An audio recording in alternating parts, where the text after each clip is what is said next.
O Brasil gastou só em 2022 41 milhões de reais do orçamento do Sistema Único de Saúde, o SUS, para atender vítimas de disparo de arma de fogo. Foram mais de 17 mil internações em hospitais públicos do país, uma média de quase 50 baleados por dia, de acordo com o Instituto Sou da Paz. Para comentar essa pesquisa e analisar também o cenário da segurança pública no país de uma forma mais ampliada, eu chamo a Cristina Neme, que é coordenadora de projetos do Instituto Sou da Paz. Cristina, tudo bem? Me ouve? Olá, te ouço bem. Cristina, a gente está falando de como a dificuldade de lidar ou os entraves na segurança pública impactam a saúde do país, olhando só para um setor, né, para o impacto em uma área, né, mas a gente sabe que reverbera em várias outras questões. A gente trouxe aqui um aumento de internações por disparo de arma de fogo. Eu queria que você confirmasse se isso existe, de acordo com o levantamento do Instituto Sou da Paz, e qual é o cenário atual da violência armada no Brasil. Qual é o diagnóstico que você faz neste momento da violência armada no nosso país?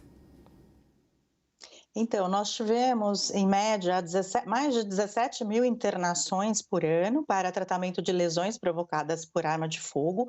Esse número se repete nos últimos anos e ele reflete um cenário de alta letalidade provocada pela violência armada no país e alta incidência de violência armada, né? Nós temos um cenário de homicídios muito grave e 70% ou mais dos homicídios que acontecem no país são provocados por arma de fogo.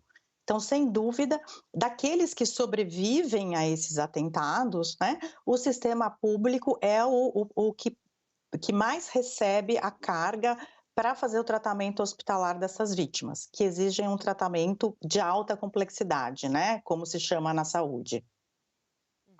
Agora, existem diferenças, Cristina, importantes nos números de óbitos por arma de fogo quando a gente olha para as regiões do nosso país. A gente pode dizer que existem cargas desiguais nos sistemas de saúde em decorrência da violência, e onde é que está a situação mais difícil de ser resolvida hoje? Exatamente, né? A gente vê nas regiões norte e nordeste as mais altas taxas de homicídio e, portanto, de violência armada, e também as mais altas taxas de internação hospitalar em razão da violência armada, né? Um dado importante é que a da taxa de homicídio. Quer dizer, a grande maioria das vítimas não sobrevive e não chega ao atendimento hospitalar. A carga seria muito maior se houvesse, né, uma possibilidade, né, mais sobreviventes. Mas como a arma de fogo é um instrumento altamente letal, né, a gente tem aí um número que é metade, né, que chega a esses hospitais para tratamento e geram os custos, né, de 41 milhões a cada ano. Nas regiões que recebem a maior carga, né, em razão dessa violência, os hospitais ficam mais sobrecarregados, né? E, dependendo do nível de violência local e também da capacidade de atendimento do sistema hospitalar, nós teremos mais possibilidade ou não de tratamento dessas vítimas. Agora, Cristina, para a gente entender, né, o quanto que esse tipo de internação causada por arma de fogo sobrecarrega as unidades de atendimento público de saúde do país, se a gente fizer uma comparação com internações por outras variáveis? Então, o custo da internação por arma de fogo é 3 vezes maior do que o gasto federal per capita com saúde, com a população brasileira, né. E se a gente considerar apenas as internações de casos mais graves, essa diferença chega a ser 5 vezes mais, né. Então isso mostra, que recursos importantes da saúde pública estão sendo, empregados nesse atendimento de urgência e emergência, né, que, poderia, ser evitado, né? A violência é uma causa evitável de danos à saúde, né? E o controle de armas de fogo no país é fundamental para que a gente controle esses altos índices de violência armada que são registrados a cada ano no Brasil. Uma internação por arma de fogo também custa 50% mais caro do que a média das internações em geral por outras causas que não a violência armada, né?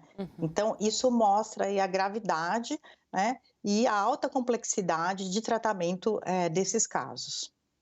Cristina, a gente está num momento em que muito se discute sobre segurança pública no país, muito pelo viés político, mas também por operações que ganharam corpo esse ano, por situações, a exemplo da morte dos médicos no Rio de Janeiro, você deve se lembrar, dentre outras, né? A gente tem tratado muito de violência esse ano aqui no noticiário, principalmente. E o que eu vejo é uma busca por soluções ou uma tentativa de autoridades de dar algum retorno sobre o que está sendo feito, né? Na sua avaliação, nós estamos no caminho certo ou não? E que tipo de medidas o Brasil precisa adotar para enfrentar essa questão? Então, os desafios são grandes, né? O problema da violência no Brasil é histórico, é estrutural, mas existem medidas importantes, né? Políticas públicas que podem reverter esse quadro. Depois de alguns anos de descontrole em relação a alguns temas fundamentais, como, por exemplo, o acesso a armas no país, nós tivemos uma retomada de uma política responsável de controle de armas, né? No primeiro ano da nova gestão, essa política foi retomada, e ainda há desafios e avanços importantes que merecem ser alcançados, né? Por exemplo, o maior controle sobre o arsenal de armas registradas no país, uma integração entre as áreas da Polícia Federal e do Exército para controlar armas, inclusive armas de alto potencial lesivo, como as usadas médicos no Rio de Janeiro, que você lembrou, né? Então, um caminho importante é priorizar o controle de acesso a armas no país. Infelizmente, ontem, na votação da reforma tributária, o imposto seletivo sobre as armas caiu, né? Que seria uma forma aí de controlar também o comércio.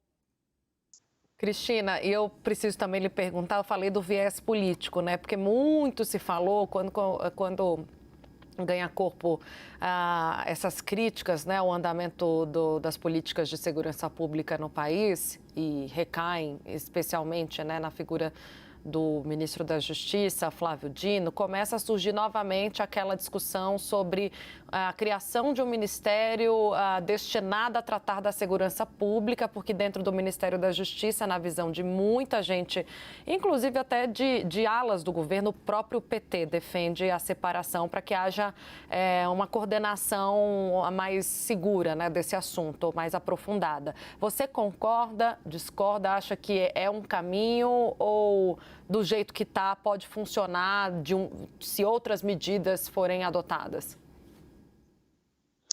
Olha, eu acho que o segredo aí é garantir a prioridade para uma política nacional de segurança pública, seja no âmbito do Ministério da Justiça, seja retomando o Ministério da Segurança Pública, né, como já tivemos. O importante é que a gente tenha a prioridade do governo federal para induzir políticas públicas que são fundamentais, tanto na repressão qualificada da criminalidade, como também na indução da prevenção, que exige uma articulação muito importante com os estados e com os municípios, né, para que haja efeitos na redução da violência e na promoção de boas práticas. Então, o governo federal tem um papel fundamental, a partir do Plano Nacional de Segurança Pública, de implementar políticas de forma integrada e articulada com os entes federados, né? Então, seja com o Ministério da Justiça, seja com um novo Ministério da Segurança Pública, o desafio é de coordenação federativa e prioridade para os planos de redução da violência e de promoção da segurança pública, coisa que nem sempre tivemos nas gestões federais. Agradeço, Cristina Neme, pela sua participação. Ela é coordenadora do projeto de projetos do Instituto Sou da Paz, com a gente falando sobre segurança pública. Obrigada. Até uma próxima, Cristina. Obrigada.